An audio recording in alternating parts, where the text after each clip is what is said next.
तो last north set के बाद से ही ये कयास लगाए जा रहे हैं कि हो सकता है 2024 में जो नॉर्थ सेट होगा उसमें इंक्लूड किया जाएगा स्किल टेस्ट को भी। हालांकि एक आरटीआई के रेस्पॉन्स में अभी तक इस पे कोई क्लियर डिसीजन नहीं मिल पाया है, लेकिन जो भी हो अपने को अपनी पढ़ाई बदस्तूर जारी रखनी है। तो आज जो टॉपिक चूज किया है वो स्किल टेस्ट के ऊपर भी बेस्ड रहेगा, प्लस इस टॉपिक में से पिछले नॉर्थ सेट 5-6 साल के पेपर अगर आप देखेंगे तो 7 से 8 क्वेश्चन आ चुके हैं इस टॉपिक में से। छोटा टॉपिक है और बेहद ही इंपॉर्टेंट टॉपिक है। तो स्वागत है आप सभी का एक बार पुनः नॉर्थ सेट वाईफाई के इस वीडियो लेक्चर में, जहां आप मेरे यानी विकास के साथ डिस्कस करेंगे इन सीजन के बारे में। इन सीजन क्या होते हैं, इन सीजन कितने टाइप के होते हैं, इन सीजन मेकिंग मेथड्स क्या होते हैं, इन सीजन को चूज करने के क्या प्रिंसिपल होते हैं, और इमेज बेस्ड क्वेश्चन के लिए इन सीजन बनाने के लिए, परफॉर्म करने के लिए क्या इंस्ट्रूमेंट की जरूरत पड़ती है, इन सभी के बारे में तो अपन डिस्कस करते हैं। First word to word that in season. तो in season basically in season का मीनिंग क्या होता है? इन सीजन का मीनिंग होता है कट लगाना। बेसिकली अपन इसको कट या निकट हिंदी भाषा में कहें तो चीरा लगाना भी बोल सकते हैं, यानी स्किन की कंटिन्यूटी में एक कट लगाना, चीरा लगाना। बात करें अपन इसकी डेफिनेशन की तो इंसिजन क्या होता है? तो incision is the surgical cut. ये एक सर्जिकल कट है। अब सर्जिकल का मतलब, यहाँ पे सर्जिकल कट का मतलब होता है इसको असेप्टिक टेक्निक के अंडर परफॉर्म किया जाता है। दैट्स व्हाई इस is the surgical cut made through the skin. Skin के थ्रू ये मेड किया जाता है, जो फैसिलिटेट करता है किसी भी ऑपरेशन को या प्रोसीजर को जो अपन परफॉर्म करने वाले हैं। फिर अपन पढ़ते हैं जनरल प्रिंसिपल्स के बारे में। क्या जनरल प्रिंसिपल होते हैं एक इंसिजन को बनाने के या चूज करने के? तो सबसे पहला होता है it should be give a ready and direct access to operational part.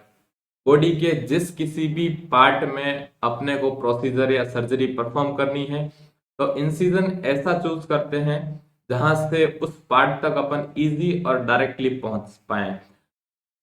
For example अगर अपन एब्डोमेन के राइट रीजन में अगर कोई सर्जरी परफॉर्म करना चाहते हैं, तो ऐसा नहीं है कि कट अपन लेफ्ट में लगाएंगे, जस्ट उस टारगेट ऑर्गन के ऊपर, ताकि वहां से इजीली पहुंचा जा सके। सेकंड पॉइंट है should allow for any changes in the scope of surgery. Incision ऐसा होना चाहिए जो सर्जरी में किसी भी चेंजेस को अलाउ करे। Third, splitting is better than cutting. Splitting और कटिंग दो वर्ड आपको ध्यान में रखने हैं, क्योंकि later on lecture we are also discuss about what type of incision are muscles cutting and what kind of incisions are muscle splitting. Splitting का basic meaning अगर मैं समझाऊं आपको, तो स्प्लिटिंग का मतलब होता है साइड हटाना। अगर अपन एग्जाम्पल के लिए देखें तो अगर बैग के अंदर या एक कपड़ों का बैग है या स्कूल बैग, कॉलेज बैग है, अगर उसमें कहीं पेन अंदर की तरफ गिर जाता है, तो अपन किताब को या कपड़ों को साइड हटा के उस चीज तक पहुंचते हैं। मतलब टारगेट ऑर्गन तक पहुंचने तक आने वाली सभी मसल्स को, वेन्स को, आर्टरी को, नर्व सप्लाईज को साइड कर देना, उसको खिसका देना, दैट इज द स्प्लिटिंग। इसका बेसिक मीनिंग है। कटिंग का मतलब उसका उसको काट के रास्ते से हटाना।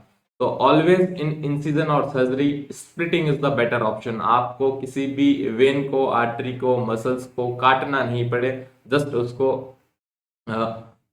रिट्रैक्टर की हेल्प से स्प्लिट आउट कर देना, टारगेट ऑर्गन से हटा देना या खिसका देना। तो splitting is always better. Fourth point आता है should not include nerve and vessels. Incision या कट ऐसा होना चाहिए जिसमें कम से कम नर्व और कम से कम ब्लड वेसल्स को इंक्लूड किया जा सके। कॉस्मेटिकली गुड, यानी चमड़ी सुंदर दिखनी चाहिए। इंसिजन के बाद में कम से कम दाग होने चाहिए, यहाँ दाग अच्छे नहीं हैं। फिर आता है incised part as stronger as before. तो इंसिजन या सर्जरी से पहले उस पार्ट में जितना स्ट्रोंगनेस था, उस पार्ट में जितना मजबूती थी, इंसिजन के बाद भी वो पार्ट उतना ही स्ट्रोंग बना रहे। ये भी एक प्रिंसिपल होता है इंसिजन चूज करने का या इंसिजन परफॉर्म करने का। फिर आता है, अपन देखते हैं topic that is the method of making good incision. एक अच्छा सर्जिकल कट लगाने का क्या क्या मेथड होता है। अब बेसिकली ये स्किल से रिलेटेड है।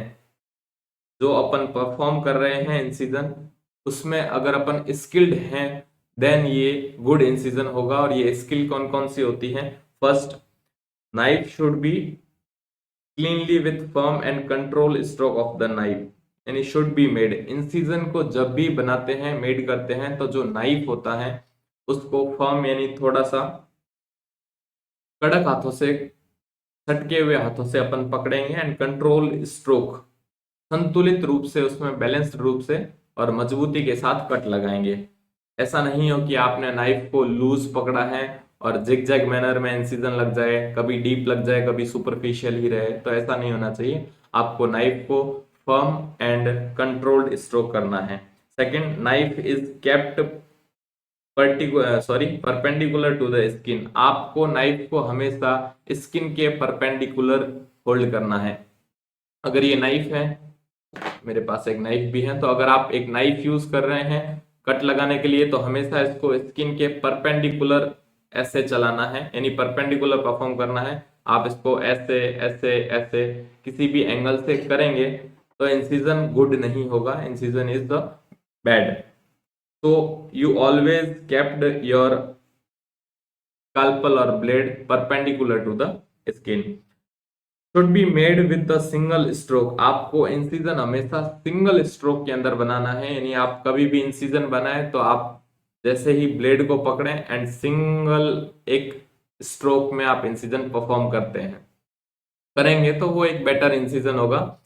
लाइक अगर बड़े सारे पन्ने को फाड़ना है, आप 3-4 बार अगर वहां कैंची चलाएंगे तो उसके जो सेपरेटिंग एज जो होंगे, जो पेज कटने के बाद जो दोनों कॉर्नर बचेंगे उन पेज में, उनमें आप देखना जिग जैग मैनर में होगा। और सीजर अगर आप कंटिन्यूअसली एक मैनर में ही या एक स्ट्रोक में ही अगर दो पेपर अलग हो जाते हैं तो उनके कॉर्नर जो होते हैं वो बहुत शार्प होते हैं।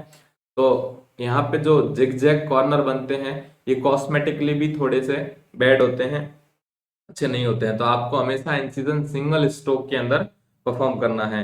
Loose skin should be stretched tight by the traction. अगर कहीं पे भी लूज स्किन है और वहां पे अगर इंसिजन की जरूरत है तो आपको सिंपली ट्रैक्शन लगाना है और स्किन को टाइट कर देनी है, उसके बाद ही आपको वहां पे इंसिजन लगाना है। Last but not least, good incision is given parallel to creases lines. Creases lines क्या होता है? Crease are the fold of skin. ये जो हाथ में रेखाएं हैं इनको पाल्मर क्रीज बोलते हैं। तो पूरी बॉडी में ऐसी क्रीजेस होती हैं, आपको क्रीजेस के पैरेलल में, यानी अगर ये लाइन है तो इससे सटे हुए इंसिजन लगाना है, इसको काटना नहीं है। That is the parallel to the creases.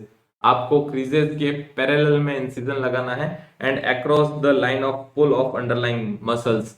जो अंडरलाइन मसल्स हैं, इंसिजन के नीचे आने वाली जो मसल्स हैं, उनकी पुल लाइन के अक्रॉस इंसिजन लगाना है। तो ये कुछ मेथड है जिससे इंसिजन अच्छा बनेगा और क्लोज करने के बाद में जब उसका हीलिंग होगा तो कॉस्मेटिकली भी वो इंसिजन गुड लुकिंग होगा। देन अपन बात करते हैं चॉइस ऑफ द इंसिजन।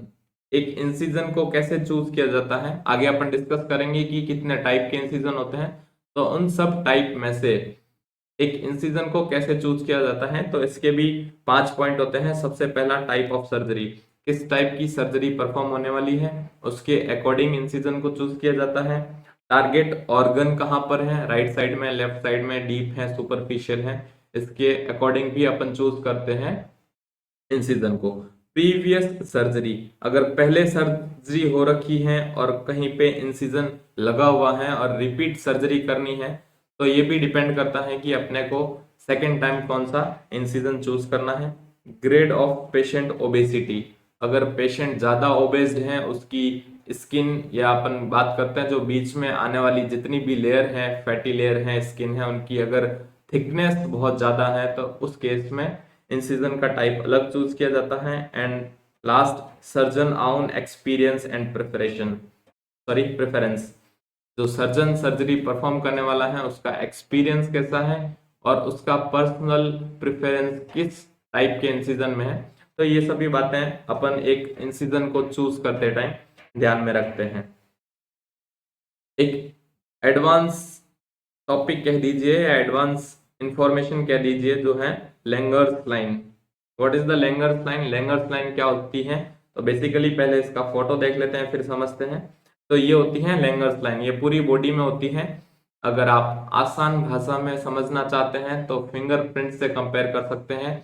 जब भी फिंगरप्रिंट आपने देखा होगा, थंब इम्प्रेशन इंक से अपन जब भी फिंगर लगाते हैं तो वो थंब इम्प्रेशन पे जो लाइनें दिखती हैं that is basically mean of the Langer's line. और ये पूरी बॉडी के अंदर होती है, सारी की सारी जो स्किन होती है उन सब पे ये लैंगर्स लाइन होती है। अब इन लैंगर्स लाइन या लाइन ऑफ क्लीवेज का क्या सिग्निफिकेंस है इंसिजन के टाइम में, वो अपन देखते हैं। तो टोपोलॉजिकल लाइन होती है that is drawn on the map of the human body, ये ह्यूमन बॉडी के मैप पे ड्रॉन होती है।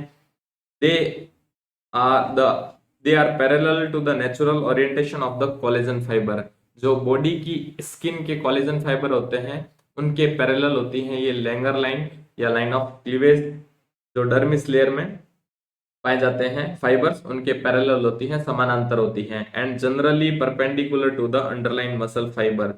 यानी इन लाइनों से अपन दो चीजें पता कर सकते हैं कि लाइनों के पैरेलल जो है वो उसके नीचे डर्मिस के कोलेजन फाइबर हैं और उनके परपेंडिकुलर में उस साइड पे क्या है, मसल फाइबर हैं। तो ये दो बातें अपने को पता चलती हैं। और इंसिजन में इनका क्या सिग्निफिकेंस है, तो ये सिग्निफिकेंस है कि जितना भी पॉसिबल हो, जितनी भी सर्जरी में अगर मैक्सिमम पॉसिबिलिटी है तो अपने को क्या चूज करना है, मेड पैरेलल, अपने को पैरेलल कट ही लगाना है इस लैंगर लाइन के। तो always if possible all surgical incision जो है made parallel to the Langer's line, आपको लैंगर्स लाइन के पैरेलल कट ही लगाने हैं। इसका मतलब कट जो होगा वो कोलेजन फाइबर के पैरेलल लगेगा और मसल फाइबर के परपेंडिकुलर लगेगा।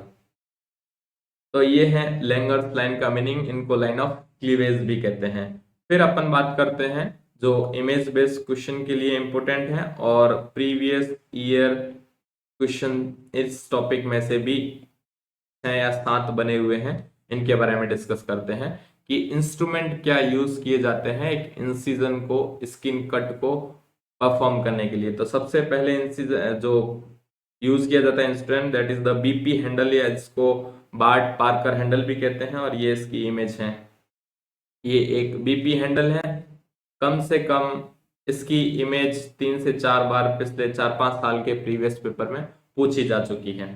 सेकंड अपन स्काल्पल का यूज कर सकते हैं, ये पुराने जमाने में या एंशियंट टाइम में हैंडल और स्काल्पल या जो आगे की ब्लेड होती हैं वो दोनों अटैच्ड और फिक्स्ड आते थे, और अभी ये डिटेचेबल ब्लेड के साथ भी अवेलेबल है और मोस्ट कॉमनली अपन डिटेचेबल हैंडल को ही यूज करते हैं।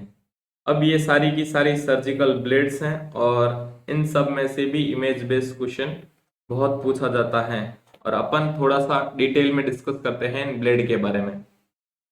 तो अगर आप इस इमेज को ध्यान से देखें तो इन सब की जो फर्स्ट मैं एक पॉइंट क्लियर कर देता हूं कि इन सब का जो शार्प एंड है, यानी जो धार है या अपन जिस साइड से कट लगाते हैं वो एक्सटर्नल है। इन सब की आउटर साइड में है, एक्सटर्नल साइड में है, सबकी शार्पनेस या सबकी अपन कह देता तो जो शार्प एंड है, शार्प टिप है, वो आउटर की तरफ है, एक्सटर्नल की तरफ है। तो ये सबसे पहली बात आपको ध्यान में रखनी है। अब इनका अगर अपन सेपरेशन करें इनका यूज के अकॉर्डिंग, तो ब्लेड नंबर 10 जो कि ये है, आप इसमें 5 जोड़ेंगे तो ब्लेड नंबर 15, उसमें भी अगर 5 ऐड करेंगे तो ब्लेड नंबर 20। तो आपको सिंपल ही ट्रिक याद रखनी है, 5, 15, 20, उसके बाद आने वाली 21, 22, 23, 24, 21, 22, 23 एंड 24, ये सारी की सारी ऐसी ब्लेडें हैं जिनकी बेली कर्व हैं, कर्व्ड बेली वाली हैं ये, जिनकी बेली क्या है, कर्व। देखें आप अगर ध्यान से, मैं इसको वापस इरेज कर देता हूं, एंड आपको अब जो मैंने नीचे नंबर बताए हैं इन सब की बेली नोटिस करनी है। ये कर्व बेली है, ये भी कर्व बेली है, ये भी कर्व बेली है, ये भी कर्व्ड है, ये भी कर्व है, ये भी कर्व है, ये भी कर्व है। तो 10, 15, 20, 21, 22, 23 और 24 इन सब की बेली कर्व है, और इसी कर्व पे इनकी क्या होती है, शार्प एंड होता है। इसी को बोलते हैं अपन कट सरफेस। तो इसी सरफेस से अपन कट देते हैं, इंसिजन देते हैं। तो ये सब ब्लेड जो होती हैं ये एक टाइप की होती है। अब दो ब्लेड बची है, एक तो 11 नंबर और एक 12 नंबर। तो 11 नंबर ब्लेड बहुत ही इंपॉर्टेंट है और इससे मोस्ट प्रोबेबली जब भी ब्लेड का क्वेश्चन आता है तो 11 नंबर से ही आता है। तो इसको आप ध्यान से देखेंगे तो ये कर्व बेली नहीं है, स्ट्रेट है, और इसलिए इसको एक स्पेशल नाम देते हैं, that is the stab blade. This one is the stab blade, और स्टैब का मतलब होता है छुरा भोंकना, सीधा का सीधा स्किन के अंदर छुरा भोंकना। तो स्टैब ब्लेड का यूज अगर पूछे तो इसका यूज किया जाता है ड्रेनेज में।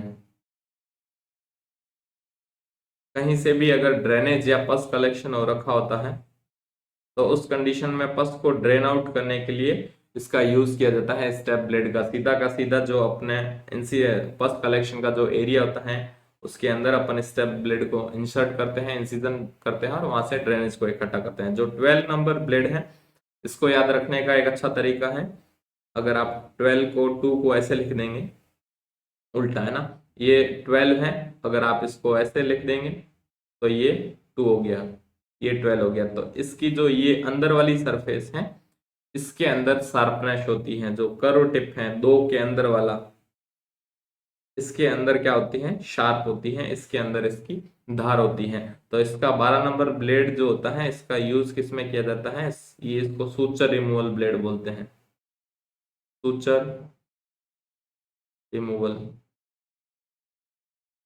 दिख नहीं रहा होगा आपको शायद, ये पीछे की तरफ आ गया होगा। तो मैं एक बार पहले वाली ब्लेड को रफ कर देता हूँ और अपन डिस्कस करेंगे 12 नंबर की ब्लेड को। तो 12 नंबर की ब्लेड को क्या बोलते हैं, सूचर रिमूवल। तो ये हो गया 12 और 12D, एक और आती है, इन दोनों का यूज सूचर रिमूविंग में किया जाता है। तो ब्लेड नंबर 10, 15, 20, 21, 22, 23 और 24, इन सब की बेली कर्व होती है और कर्व बेली पे ही इनका क्या पाया जाता है, इंसिजन, शार्पनेस इनकी वही होती है, टिप वही होती है। 11 नंबर ब्लेड जो होती है वो स्टेप ब्लेड आती है और इसका फर्स्ट कलेक्शन से ड्रेन आउट करने में इसको ड्रेनेज या स्टेप ब्लेड भी बोलते हैं। और 12 नंबर को याद रखने का ट्रिक है, आप दो को उल्टा कर दें और उसके अंदर की सरफेस पे इसकी टिप होती है, सूचर रिमूवल के काम आती है। तो सूचर रिमूवर के टाइम जो होता है, अगर अपन ये सपोज कीजिए कि यहाँ सूचर है, स्किन सरफेस पे सूचर लगे हुए हैं, और अगर किसी ब्लेड की शार्पनेस इस साइड है और अपन सूचर ऐसे रिमूव करेंगे तो चांसेस रहेंगे कि अपन स्किन के अंदर और इंसिजन में ब्लेड मार दें। तो इससे बचने के लिए सूचर को इस तरह से रिमूव किया जाता है, नहीं जिसका शार्प एंड ऊपर हो। तो आप ध्यान से देखेंगे तो समझ आ जाएगा कि 12 नंबर ब्लेड का जो है शार्प एंड ऊपर है, जस्ट इसको नीचे किया जाता है सूचर के और ऊपर की तरफ कट लगा के सूचर रिमूव कर दिया जाता है। तो इसको बेसिकली सूचर रिमूवल ब्लेड कहते हैं और ये एक बीपी हैंडल है। इस पिक्चर को ध्यान से देखें और इस टॉपिक को ध्यान से समझें, क्योंकि प्रीवियस ईयर एग्जाम में इससे बहुत क्वेश्चन आ चुके हैं और आगे भी आते रहेंगे। फिर अपन बात करते हैं मेथड ऑफ होल्डिंग द स्कैल्पल्स। अब ये स्किल का पोर्शन भी मैंने ऐड कर दिया है थोड़ा, कि स्कैल्पल या निडल और हैंडल होल्ड करने के क्या क्या मेथड होते हैं। तो first is the dinner knife position, यहाँ पे आपको दे रखा है मैंने एक इमेज, ये होती है डिनर नाइफ पोजीशन। अगर आप डिनर कर रहे हैं, आपके पास चपाती है, आपके पास सैंडविच है, आपके पास अगर पिज्जा है, तो उसको काटने के लिए आप सिंपली क्या कैसे पकड़ेंगे, आप ब्लेड के ऊपर ये फर्स्ट फिंगर रखेंगे, हैंडल को आप शार्पली पकड़ेंगे और इस तरह से इस पे प्रेशर लगाएंगे काटने के लिए और ऐसे काटेंगे।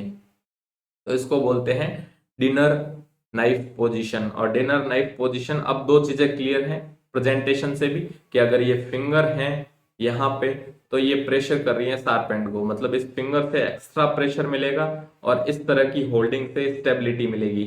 तो इससे आप डीप कट और स्ट्रॉन्ग कट लगा सकते हैं सिंपली इस डिनर पोजीशन से। तो इसका यूज भी अपन इसकी पोजीशन से ही समझ सकते हैं। इसका यूज क्या है, तो इसका यूज होता है बेसिकली लॉन्ग इंसिजन के लिए, और इसका यूज होता है to separate muscles from bone. तो अगर कोई मसल्स बोन के साथ अटैच्ड हैं और उन दोनों को अलग करना है तो डिनर नाइफ पोजिशंस का यूज लिया जाता है, जहां से स्टेबिलिटी और प्रेशर दोनों ही ज्यादा अप्लाई होता है। इसलिए स्ट्रॉन्ग कट, लॉन्ग इंसिजन या बोन को मसल से सेपरेट करने के लिए इसका यूज किया जाता है। सेकेंड होल्डिंग मेथड की अगर बात करें तो दूसरा कौन सा तरीका हो सकता है नाइफ को पकड़ने का, तो दैट इज द राइटिंग या डिसेक्टिंग पोजीशन, और इसको एक और नाम से जानते हैं, that is the pen holding. इसको पेन होल्डिंग पोजीशन भी कहते हैं। अब पेन अपन कब पकड़ते हैं, या पेन की तरह किसी भी चीज को पकड़ के क्या फायदा है, तो just think in the mind, आप दिमाग में सोचें कि पेन को क्यों पकड़ते हैं। तो पेन को सॉफ्ट तरीके से अच्छी राइटिंग के लिए पकड़ते हैं, यानी इस पे बेहतर कंट्रोल आ सके, पे कम प्रेशर लग सके ना। पेन से कॉपी पे ज्यादा प्रेशर नहीं लगता अगर इस पोजीशन पे पकड़े तो, लेकिन अपन अच्छा यानी सटीक काम कर सकते हैं, कर्व अच्छे बना सकते हैं, प्रेशर कम लगा के अपन सुंदर काम कर सकते हैं जैसे राइटिंग होती है। तो इसको पकड़ने का कुछ ऐसा मेथड होता है पेन इसको पकड़ने का ना। ये पेन का जो ये टिप है अपन ऐसे बाहर रखते हैं, दोनों में फर्क था। डिनर में ये टिप जो पीछे वाली है ये हैंडल ये अंदर था और पाम बाहर थी, और ये फिंगर इस शार्प एंड के ऊपर वाले पार्ट में थी। बट पेन पोजीशन में ये हैंडल का पीछे वाला टिप जो है ये थंब के ऊपर रेस्ट करेगा, और नाइफ की जो शार्पनेस है उसको अपन इस पेन की तरह पकड़ेंगे। तो इस पकड़ने की पोजीशन से ही अपने को क्लियर हो रहा है कि अपन जो भी इंसिजन बनाने वाले हैं वो सॉफ्ट बनाने वाले हैं, लेकिन शार्प यानी बारीक इंसिजन, जिसको अपन सफाई से बोल सकते हैं कि ऐसा इंसिजन बनाने वाले हैं। तो इसका यूज कहाँ करते हैं अपन, इसके अपन यूज की अगर बात करें तो ये यूज होता है डेलिकेट यानी सॉफ्ट या फाइन इंसिजन। इससे जो इंसिजन लगता है वो डेलिकेट यानी सॉफ्ट जगह पे, और फाइन एकदम कट टू कट इंसिजन लगाने के लिए इसका यूज किया जाता है। फॉर एग्जाम्पल अगर अपने को आर्टरी में लगाना हो, वेन में लगाना हो, या फिर नर्व में लगाना हो, तो इन तीन जगह पे अगर कट लगाना हो तो अपन हैंडल को या अपन स्काल्पल को कैसे होल्ड करेंगे, अपन pen holding position either writing position और डिसेक्टिंग पोजीशन के अंदर हेल्ड करेंगे। थर्ड पोजीशन है फिडल बो पोजीशन। अब सबसे पहले तो नाम समझते हैं कि फिडल बो है क्या। तो बेसिकली फिडल बो एक स्टिक होती है जो वायलिन बजाने में काम आती है। ये म्यूजिकल इंस्ट्रूमेंट है, म्यूजिकल इंस्ट्रूमेंट है।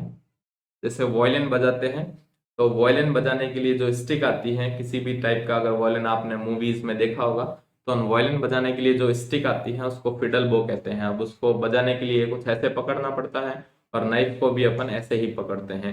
तो अगर नाइफ को इस तरह से होल्ड करते हैं, न यहाँ पे शार्प पे फिंगर है, न इसका हैंडल का जो प्रीवियस स्टेप है लास्ट स्टेप है वो थंब के ऊपर है, दोनों नहीं है। तो सॉफ्टली अगर हाथ से पकड़ते हैं ऐसे, तो that is the fiddle bow position, आप इसको बजा सकते हैं ऐसे। अब इसको पकड़ने की पोजीशन को अगर थोड़ा सा भी इमेजिन करेंगे तो आपको पता लगेगा कि ऐसे पकड़ने में इस पे होल्डिंग बिल्कुल नहीं है, यानी फ्रिम होल्ड नहीं हुआ है, कंट्रोल्ड होल्ड नहीं है। का मतलब जो भी इससे कट लगेगा उसमें शार्प या फाइन कट नहीं लगा सकते अपन। कट लगाते टाइम ये अपनी जगह से मिसप्लेस हो सकता है। तो इस पोजीशन को कहाँ यूज कर सकते हैं, तो इसका यूज जो होता है वो होता है इंसिजन विथ मिनिमम प्रेशर। तो जिस जगह पे इंसिजन के लिए मिनिमम प्रेशर की जरूरत होती है, वापस से अगर इसको समझे तो मैंने यही बताया था कि अगर खाली फिडल बो की तरह इसको पकड़ेंगे तो इस पे अपन इस एंड पे ज्यादा प्रेशर नहीं लगा पाएंगे, क्योंकि ये इस पोजीशन में पकड़ने से आगे वाली टिप ऊपर हो जाएगी। तो इसलिए जिस जगह पे भी कम प्रेशर के साथ इंसिजन लगाना होता है उस जगह पे इसको यूज कर सकते हैं। और इसका जो ड्रॉबैक है अपन इसका बोल सकते हैं डिसएडवांटेज। तो इसका डिसएडवांटेज क्या देखने को मिलता है, that is the grip not firm neither controlled. तो इसकी जो ग्रिप होती है वो ना तो फर्म होती है और ना ही अपने कंट्रोल में होती है, तो जनरली इस पोजीशन को कम यूज में लिया जाता है। सेकंड लास्ट पोजीशन है that is the grasping position. Grasp का मतलब होता है टाइट पकड़ना, कस के पकड़ना। तो ग्रेस्पिंग पोजीशन बेसिकली हैंडल को सीधा इस तरह से और अच्छे से ग्रेस्प किया जाए। तो अगर अपन इतना जोर से खाली हैंडल को ग्रेस्प करेंगे तो इसका यूज अपन कहाँ करते हैं, किसी मजबूत चीज को काटने में, पूरा पार्ट काटने में, या अपन बात करें तो सब्जी काटने, फॉर एग्जांपल अगर सब्जी काटते हैं तो इसको पूरा हैंडल नीचे से पकड़ के इस तरह से अपन सब्जी काटते हैं, तो इसका यूज कहाँ होगा, तो ये ग्रेस्पिंग पोजीशन होगी। इसमें जो हैंडल होगा वो होल्ड करेंगे अपन, और इसका यूज अगर आप थोड़ा सा भी दिमाग लगाएं तो आपको समझ आ जाएगा कि इसका यूज कहाँ होगा। तो इसका यूज होगा एम्पुटेशन में। किसी भी पार्ट को अगर पूरा एम्पुटेट करना है तो उस पार्ट में जो स्ट्रॉन्ग इंसिजन लगेगा वो इस ग्रेस्पिंग पोजीशन से लगेगा। और एक और स्पेशल बात जो याद रखनी है आपको इसके संबंध में वो ये है कि जो शार्प एंड होगा, शार्प एंड वो हमेशा सर्जन की साइड होगा। Sharp and face at surgeon. बाकी सब में जो अपन चाहे बात करें सबसे पहले यानी पेन होल्डिंग में, इसमें भी शार्प एंड स्किन की तरफ है। अगर सेकंड अगर बात करें अपन फिडल बो तो इसमें भी स्किन की तरफ है। फर्स्ट अपन अगर बात करें first holding that is the dinner knife position, तो इसमें भी शार्प एंड स्किन की तरफ है। बट जो लास्ट अपन पढ़ रहे हैं ग्रेस्पिंग, इसमें शार्प एंड यहाँ होगा और ऐसे किसी पार्ट को क्या कर देंगे, एम्पुटेट कर देंगे। तो ये बेसिकली मेथड से holding of scalpel at the time of incision, scalpel को कैसे होल्ड किया जाता है ये उसकी पोजीशन थी। अब अपन बात करते हैं टाइप ऑफ इंसिजन के, कि कितने टाइप के इंसिजन लगते हैं। और इससे भी बहुत बार क्वेश्चन पूछा जा चुका है कि इंसिजन क्या टाइप के होते हैं। आपने कुछ के नाम सुने होंगे और कुछ के आज सुनेंगे। तो फर्स्ट दो टाइप के इंसिजन होते हैं, vertical incision and transverse incision. यानी जो इंसिजन मेनली अपन यहाँ पे एब्डोमिनल इंसिजन के बारे में डिस्कस करेंगे। एब्डोमिनल तो बाय डिफॉल्ट जो भी इंसिजन अगर मैं यहाँ पे बता रहा हूँ, डिस्कस कर रहा हूँ, इन सबको आप एब्डोमिनल रीजन के अंदर लगने वाले इंसिजन के रूप में समझेंगे। तो first is the vertical incision. Vertical incision अगर अपन देखें, let me explain with example. ये एब्डोमिनल रीजन है, तो यहाँ पे जितने भी इंसिजन लगेंगे ये इंसिजन होंगे वर्टिकल, ये वर्टिकल। और ऐसे जो इंसिजन लगेंगे इनको बोलेंगे अपन हॉरिजॉन्टल, और जो इस तरह से लगने वाले इंसिजन हैं उनको अपन बोलेंगे ट्रांसवर्स इंसिजन। क्लियर बात, बहुत ही आसान और सिंपल बात है। अब अपन देखते हैं कि वर्टिकल इंसिजन कितने तरह के होते हैं। तो vertical incision are the two types, first is the median and second is the paramedian incision. अपन इसको कॉपी कर लेते हैं यहाँ से इमेज को।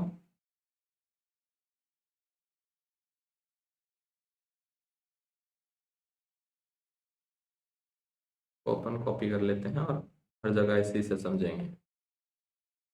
ठीक है, तो ये इमेज मैंने यहाँ पे कॉपी कर दी है। अब अपन इससे समझेंगे कि वर्टिकल इंसिजन, तो वर्टिकल इंसिजन जो भी है ये इस टाइप के इंसिजन होंगे। तो सबसे पहले अपन डिस्कस करेंगे that is the median incision. तो मीडियन इंसिजन यानी नाम से पता है जो मिडल साइड में या मिड पार्ट में लगाएंगे, तो ये सारे इंसिजन क्या कहलाएंगे, मीडियन इंसिजन कहलाएंगे। और मीडियन इंसिजन कहाँ लगते हैं, that is in line of Linnaea alba. तो ये लीनिया अल्बा के ऊपर लगने वाले जितने भी इंसिजन हैं उनको अपन मीडियन इंसिजन बोलेंगे, लीनिया अल्बा के ऊपर। सेकंड अपन बात करते हैं पैरामीडियन। पैरामीडियन यानी मीडियम लेंथ से या लीनिया अल्बा से आइदर लेफ्ट और आइदर राइट। तो ये जो भी इंसिजन यहाँ लगेंगे इससे 2 to 3 centimetre either in the right side और either in the left side, तो ये सारे के सारे इंसिजन क्या कहलाएंगे, दैट आर द पैरामीडियन। ये पैरामीडियन इंसिजन कहलाएंगे। फिर अपन बात करते हैं ट्रांसफर्स या ऑब्लिक। तो ये ट्रांसफर्स या ऑब्लिक कौन कौन से होंगे, तो मैकबर्नीज इंसिजन बहुत ही इंपॉर्टेंट है, इसको भी अपन ध्यान से पढ़ेंगे। कोस्टल सब कोस्टल इंसिजन और फेरेंशियल इंसिजन, इन सब के बारे में अपन आगे 1 to 1 डिस्कस और इनका क्विक रिव्यू लेंगे। सबसे पहले अपन देखेंगे और टाइप में, ये first is the vertical type के जो सीधे लगते हैं, ट्रांसवर्स टाइप जो हॉरिजॉन्टली लगते हैं। थर्ड टाइप आता है अल्फाबेटिकल टाइप, यानी अल्फाबेटिक की शेप में, ये एस शेप के हो सकते हैं, ये एल शेप के हो सकते हैं, ये वी शेप्ड के हो सकते हैं।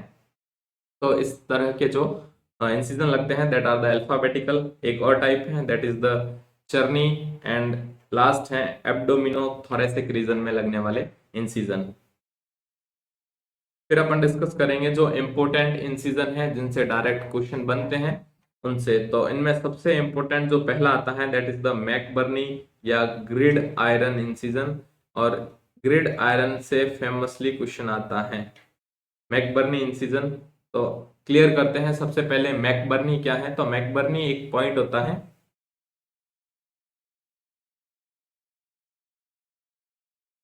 ठीक ठीक है। तो मैकबर्नी इंसिजन, इसका दूसरा नाम है ग्रिड आयरन इंसिजन। तो मैकबर्नी पॉइंट कहाँ होता है, तो अगर अपन एब्डोमेन की स्ट्रक्चर देखें और इसमें अम्बलाइकल बनाए, तो यहाँ पे कहीं पे इलियक क्रेस्ट होगी, और इस मिड लाइन के ऊपर यहाँ से 1/3 और यहाँ से 2/3 की डिस्टेंस पे अगर एक लाइन खींचे, तो इस लाइन पे यहाँ से इलियम वाले पार्ट से 1/3 दूर एक पॉइंट होगा जिसको अपन बोलते हैं मैकबर्नीज पॉइंट, और इस पॉइंट के अराउंड जो इंसिजन लगता है दैट इज द मैकबर्नी या ग्रिड आयरन इंसिजन। और ये इंसिजन लगता है इंसिजन ऑफ द चॉइस। ये इंसिजन कौन से प्रोसीजर में चॉइस होते हैं, तो ये अपेंडिक्स के, अपेंडेक्टोमी, इन टाइप की सर्जरीज में जिसमें अपन अपेंडिक्स को काट के निकालते हैं, रिमूव करते हैं, सर्जिकल रिमूव करते हैं, इन सब में मैकबर्नी इंसिजन और grid iron incision is the incision of choice. तो ये एक फेमस क्वेश्चन है, काफी बार एग्जाम में पूछा जा चुका है। फिर अपन इसके बारे में देखते हैं, तो these are the muscle splitting incision. ये एक मसल स्प्लिटिंग इंसिजन है। मैंने स्टार्टिंग लेक्चर में बताया था स्प्लिटिंग और कटिंग में फर्क, तो ये मसल स्प्लिटिंग यानी मसल्स को स्प्लिट खिसका के लगाने वाला इंसिजन है, ये मसल्स को काटता नहीं है। ये कहाँ होता है, तो that is the line above 1/3 and 2/3 below in the McBurney's point. जो मैकबर्नी पॉइंट होता है, तो ये मैकबर्नी पॉइंट अपन ने समझ लिया। अब अपन समझते हैं कि इस पे इंसिजन कहाँ लगेगा। तो ये मैकबर्नी पॉइंट है और इंसिजन लगता है इस तरह से, तो ये इंसिजन कहलाता है मैकबर्नीज या ग्रिड आयरन इंसिजन। ये इस मैकबर्नी पॉइंट से 1/3 ऊपर होगा और 2/3 नीचे होगा। तो इस इंसिजन को अपन क्या बोलेंगे, इस इंसिजन को अपन बोलेंगे मैकबर्नी और ग्रिड आयरन। इमेज से अगर इसको समझें तो ये कुछ इस तरह से लगने वाला इंसिजन है, दैट इज यहाँ इस तरफ जो मैकबर्नी पॉइंट है के ऊपर ये इंसिजन लगेगा, और इस इंसिजन को अपन बोलने वाले हैं मैकबर्नी, मैकबर्नी इंसिजन। सेकेंड अपन बात कर रहे हैं कि it also use in, first इसका मोस्ट कॉमन यूज या अपन इंसिजन ऑफ चॉइस इसको अपेंडेक्टोमी के लिए कहा है। इसका अदर यूज होता है lesions of the sigmoid colon, अगर सिग्मोइड कोलोन में लीजन है, लाइक इसका एग्जांपल डाइवर्टिकुलर एब्सेस जितने भी होती हैं, तो इनके प्रोसीजर्स के अंदर भी मैकबर्नी या ग्रिड आयरन इंसिजन को सेलेक्ट या चूज किया जाता है। सेकेंड अपन बात करते हैं लेंज इंसिजन। लेंज इंसिजन एक टाइप का मॉडिफाइड मैकबर्नी इंसिजन है, this is the modified McBurney incision, और ये उसी पॉइंट पे ट्रांसवर्स प्लेन पे बनाया जाता है। ये ऑब्लिक है, this is the oblique cut है ना, ये ऑब्लिक की फॉर्म में या ऑब्लिक की शेप में लगाया जाता है, और जो लेंस है ये उसी मैकबर्नी पॉइंट पे ट्रांसवर्स फेज में लगाया जाता है, ट्रांसवर्स फैशन में लगाया जाता है। तो यहाँ अपन इन दोनों में कंपेयर करें तो मैं रेड को बना देता हूँ मैकबर्नी।